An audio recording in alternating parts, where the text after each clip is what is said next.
توقعات برج الدلو من يوم 12 ليوم 15 يوليو 2024.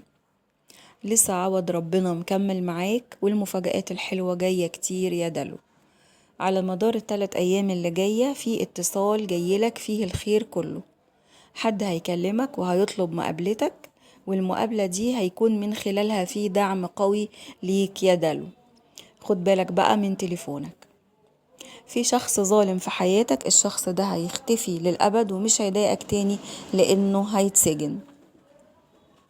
هتروح مكان حلو قوي أحسن من اللي كنت بتتمناه واللي في خيالك بفضل ربنا. بس عندك سحر بيتجدد من واحدة ست فوق ال50. الست دي حطاك في دماغها وبتجدد السحر كل شوية. استعين عليها وعلى سحرها اللي الأذيك دوت بالصلاة وبالأذكار، بالذات في وقت السحر. إن شاء الله ربنا يحفظك.